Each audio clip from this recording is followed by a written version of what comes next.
زیاتر وی مجاریان بحث کن الحساكي وبرئيس اسماعيل رشيد انضم كوميتي السياسي بارتي كتيا كردستان سوريا قال مداوا برئيس اسماعيل افدمي وباش جارم جاليه سياسي و دست بكين آليه سربازي و آليه شر آليه سيفيل يعني روش قلب زحمته ليه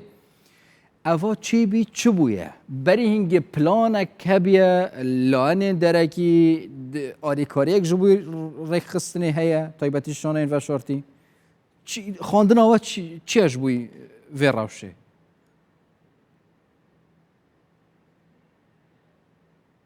سلاف تماشاوان و کارمند کردستان 24 براستی زندان آغویران جيگو داعش تيدي بلكي بر دور 3500 حطا 4 صار جي ريقنا تي داعش ترور تيدي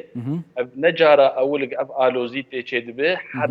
دمك الوزيتي تشدبه لي خوياي وك بجاري الوزي بيتر رنگ کی دن هاتی استندن چک گران تن بجی کرن بلافر امریکی درباتی سر خطی بونه ابجی براستی تد اوارتیا انه اب چاره سریا اگ کریزا سوری تدی و نجدیتا جواکا ناف دولتی د چاره تکرنا كريزا سوري ده تهيلك اف الوزي لروش افاي كردستان و دفر دنجي بردوام به راستي اف زندانا غويران فر مترسيك فر مزن الستر كسي سيفيل هندري باجير دجبر روش بخوا بري نا ارام الدفر ما تفق ايرو ام دبينين اف زندان او بخوا دبستانك بو كرن زندان او دبستان دور 3 كيلومتر باشوري باجاري سنتر باجاري حسكيه لناف كسي تاخي سيفيله لرخوي زانغويا حسكيه لنيزيكي وي دور 6 متر ام جير بجن جي تخزينه مازوتي ساتكو بجير بجن ابراستي اب جي بيرسني فرمزني انه تشلو کسی ریخسنا ترور و زندان گو دناف سیویلا دبه و دناف باجیر دبه افجی آنا که براستی مترسیک فرق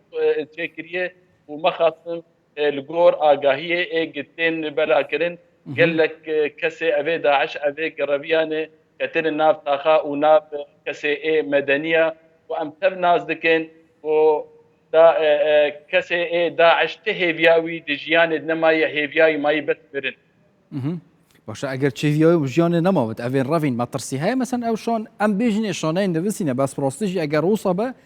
گلک چالاکن یعنی وکا ایماجه پیاتی کرن 3 سال در باز بوده اف اپراسیون مزنترین اپراسیون چک دارن داعش یا استاد دمکی کرد زندان کی کنترل بکن حتی نکش دستوانه ده مترسی حتی چرا ده زیدن سرنافچه و کتاب خوش ایماجه پیکری مال ولاتین سیویل در دورن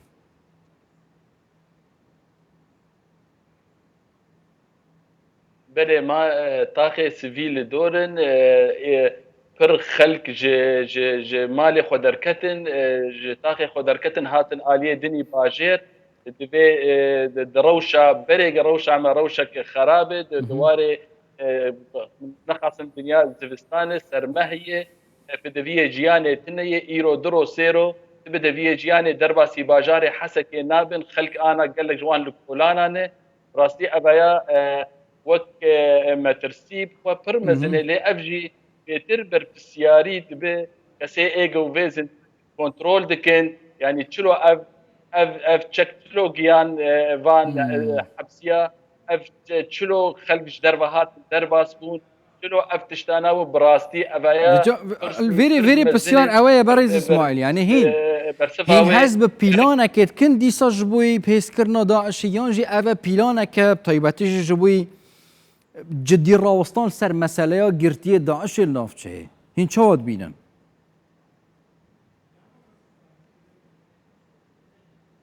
براستي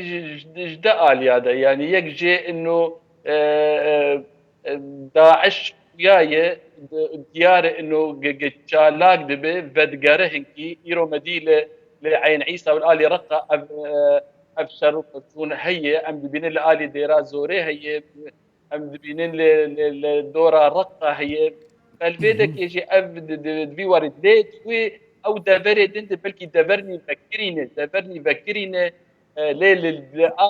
للباجاري حسكي زندانا غويران براسي اف جي قال لك يوك بجي اشارته استفهام داتينه انه اف زندانه اف زودان دور بيشكريه كنترول كريج اليه قصده شلو اف سلاح كياو اف تشكيانوان شلو اف خلكانا بور قد بيجن بالسدا هاتن وايريش كرنا اف كسانا جوكو هاتن اف برفسيارا ايك برفسيار برد قصده وبتايبتي امريكا جي اج جي نفوذي ويه يعني خوياي مخابن بلانك هي بلانك هي اف سروی ديتا دبر پیلانه دبر هینکی هنكي کم ترخم بینن هینکی ادوس تومت ببه بار بینن یا جماعه کس راشکوانه بینم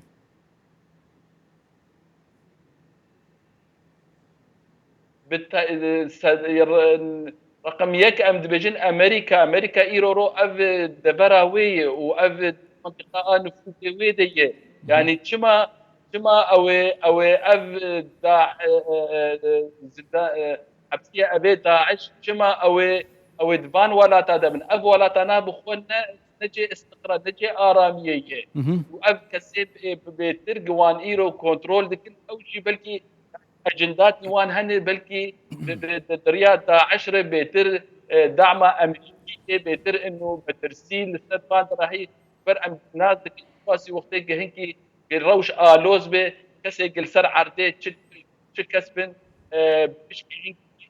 في ديج به مسألة دكين وبننا خاصم وقت امريكا بحث دكين انه جي سوري دركبن وشاغي اف تشتكي وبسرعه تشت بدي هيك امريكا هيك لبقره كش برشيكي ليه اف جي فرصه اجت بيجي بيتر تعبير من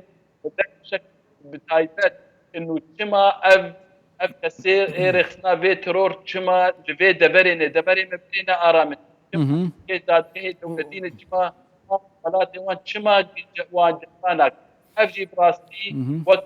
خويا كرين انه اف فلانا داعش واف كنيسه داوينا هاتيه وياي حتى دمك تنج كانوا استندني جفاكا ناف دولتي تركراز تسوي كجدية نبي وياي هم جير بيجن وياي وقاغتي سالمون بهب دوی هفت کشید یعنی و معادله ده این ترکیه الکیوید بینم تایبتش یعنی برای چند روز کان ترکیه گله بهنوی تانک بی بحث دیسا انجام دادن اپراسیونش نیش کیفیت کرد تایبتش جوان نافچین سنورید گل ترکیه کود بیجن مترسی هنر سر سنورید ما و یک سر هم تو بیجی افتشتی تو ساچه بی راش آلوس بی اکی تو بیجی اما نبدست ترکیه بی بس دلی ترکیه بی تشتی که وصل راسته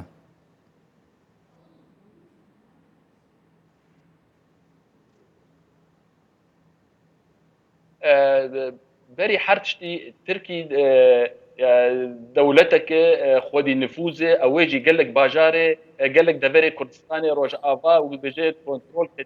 كتيه وكتيه وتركي تشكا فا قدس ويكبه او وق بيجي ويتفر سطو ويدرباس نكه ليه ايما وقت الدبرة مد جي انا امتيده اف كريزا اقل جيبيه بربسيار قصده وامريكين جبر او كنترول دكن دفراوانه او مسؤوليه امازج في كريزي راتشين از همه وی بسیارش تبکم چیکینو چه لازگین جه حکومت سوریه جی داخویانه یک بالافکری بتایبتی جی بحثا وی روشت که و خلق آوار بیه او بیجت حسدی دامو دزگین حکومت داگیر کرینه دولته و الالیا کردن جی و داخواست که هزین امریکا و این ترکیه جی بین وکشاندن این و داخویانی حکومت یا بیجن یا سوریه هین چاد میند وی دمیدا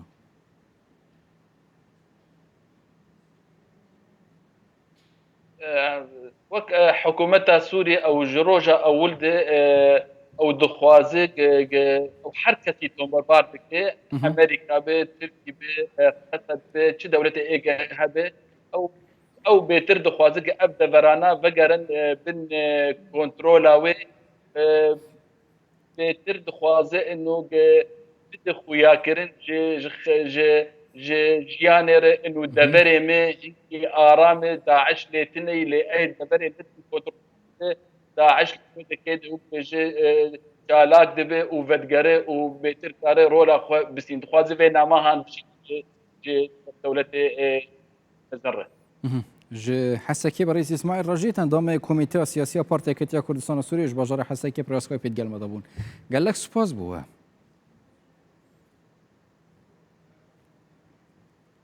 Her bijî.